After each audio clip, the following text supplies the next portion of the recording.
Cada vez mais as mulheres consomem bebidas alcoólicas. E o problema é que o tratamento para os dependentes é mais complicado no caso das mulheres. Foi o que constatou a professora de psicologia Kátia Gomes durante um dos seus estudos. E ela vai falar um pouquinho sobre esse trabalho com a gente agora. Tudo bem? Boa tarde. Tudo bem? Boa tarde. Bom, vamos lá. Como é que foi? Quando foi realizado esse estudo? Fez parte da minha pesquisa na tese de doutorado. Defendi a tese de doutorado em 2010, mas eu ainda continuo atuando na pesquisa sobre o que seria específico na questão da dependência em mulheres. Ainda continuo, prosseguindo aí nas pesquisas em relação a este grupo.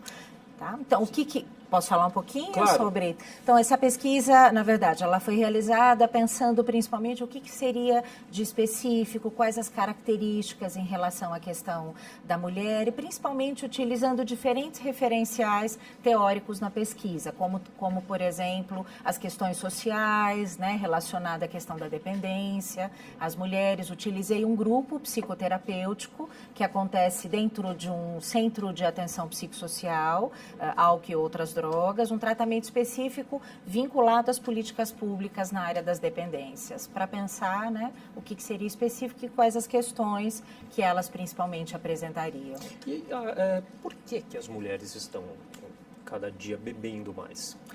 A níveis parecidos aí com dos homens, às vezes igualitários. Eu acho que primeiro a gente teria que diferenciar faixas etárias, Se a gente considerar, por exemplo, esse aumento, a gente observa principalmente na adolescência, E na adolescência a gente percebe cada vez mais cedo, uma situação de uso abusivo e já dependente, considerando aí homens e mulheres. Então, se a gente considerar muito a questão do espaço social, a mulher hoje ela está, na verdade, melhor representada, ela está mais presente, participando, de alguma forma, de algumas discussões sociais. Então, a gente pode pensar o quanto que ela está presente nessas questões e também, consequentemente, nas situações ali de uso e dependência.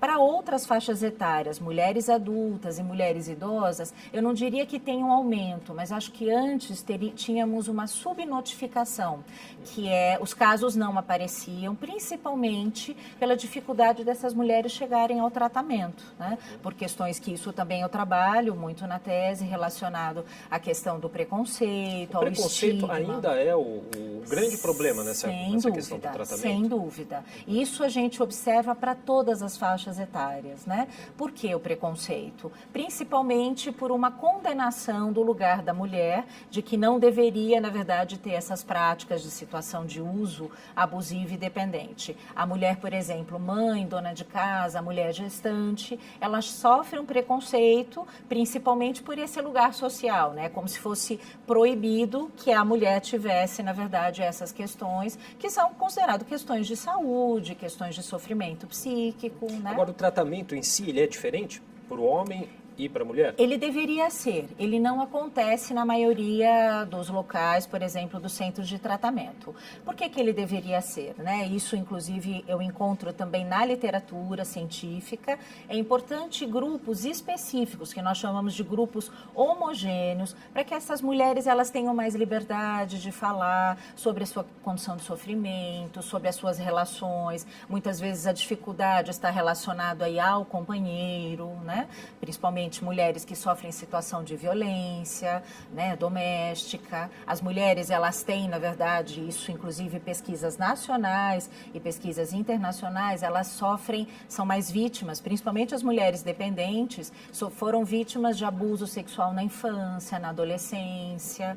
Tá? Quer dizer, as mulheres acabam não tendo um suporte também da família, das pessoas mais próximas, quando resolvem fazer esse tratamento. Exatamente, exatamente. Isso, como na verdade esse local, onde eu atendo, que é vinculado aí, a prefeitura, na verdade, de Guarulhos, o que a gente observa é que, no caso dos homens, eles têm muito mais a frequência dos familiares, ou mãe, ou esposo, ou até filhos e filhas presente no tratamento, principalmente no acompanhamento familiar. A mulher não, é a minoria que a gente observa ali um acompanhamento familiar. Normalmente elas estão sozinhas. E esse abandono acaba fazendo até com que aconteça o abandono do tratamento. Também.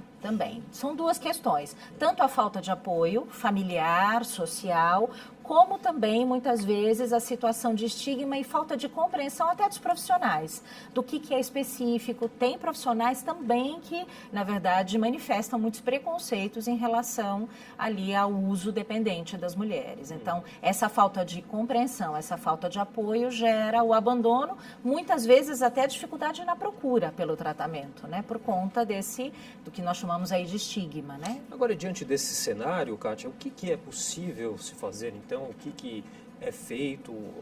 Tem sido feito algo para se melhorar essa situação?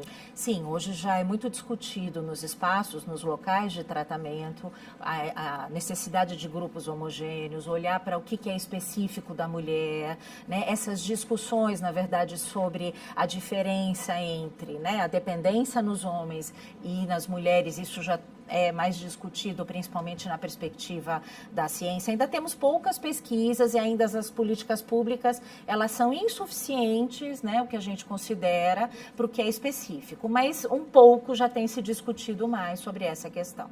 Mas ainda precisamos avançar.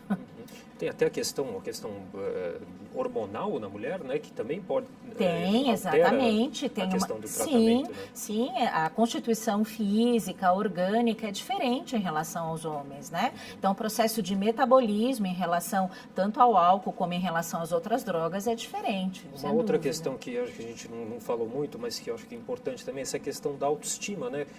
Questões que para os homens não são tão importantes, de cuidados pessoais, para a mulher faz uma diferença enorme. Sem também. dúvida. Por exemplo, uma das questões que muitas vezes acaba sendo impedimento ao tratamento é que algumas mulheres, principalmente as usuárias de cocaína, crack, em função da ansiedade, né, quando interrompem o uso, começam a ter um comportamento de compulsividade alimentar.